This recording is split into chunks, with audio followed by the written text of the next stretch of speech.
경남 브리핑입니다. 12일 오후 6시 30분쯤 창원시 마산 하포구의 4천여 세대 아파트 단지에서 정전이 발생했습니다. 복구 작업은 4시간 40여 분 만에 완료됐습니다. 이번 정전으로 엘리베이터가 멈춰 5곳에서 12명이 갇혔다가 구조됐으며 다른 인명피해는 없는 것으로 알려졌습니다. 한국전력 경남본부는 아파트 단지 내 자체 전기시설에서 문제가 발생했다고 밝혔습니다. 13일 새벽 1시 20분쯤 부산 가덕도 대양항 인근 방파제에서 낚시객 2명이 구조됐습니다. 낚시객은 지난 12일 오후 8시 30분쯤 무동력 고무보트에 탑승해 인근 방파제로 이동해 낚시를 하던 중 나무에 고무보트가 찢어지면서 고립됐습니다. 신고를 받고 출동한 창원해경은 연안 구조정을 급파해 고립된 2명을 구조했습니다. 다행히 건강 상태 등에는 문제가 없는 것으로 알려졌습니다. 일회용 컵 보증금제, 카페 등에서 일회용 컵에 담긴 음료를 살 때 보증금 300원을 내고 나중에 컵을 잘 반납하면 보증금을 돌려받는 제도입니다.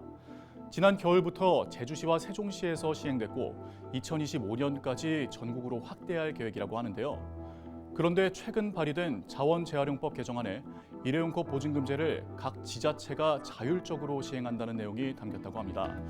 다시 말해 사실상 규제를 하지 않겠다라는 건데요. 제도의 문제점으로 꼽히는 것 중 하나가 바로 자영업자의 부담입니다. 라벨을 붙이고 또 컵을 걷는 등 실질적인 업무는 모두 가맹점이 부담하고 있는데 이 때문에 회수 시스템을 정부가 지원하는 등 대안이 나오기도 했지만 아직까지 제도가 확실히 자리 잡지 못했다는 평가가 지배적입니다. 일회용 컵 보증금제, 환경 문제를 해결하기 위해 더 이상은 피할 수 없는 문제입니다. 지금까지의 실패를 딛고 일어나 하루빨리 실천에 옮겨 작은 것부터 하나씩 환경을 보호해 나가야겠습니다.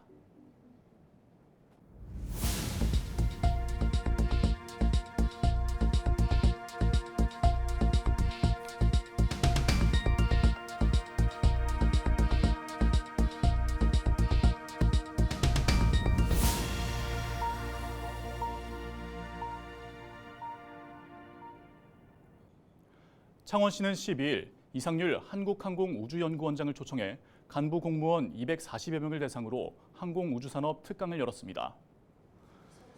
뉴스페이스 시대의 우주 개발을 주제로 열린 이번 특강에서는 우주항공청 설립과 전망, 우주 개발과 항공우주산업의 활성화를 위한 창원시의 역할 등에 대한 강연이 진행됐습니다.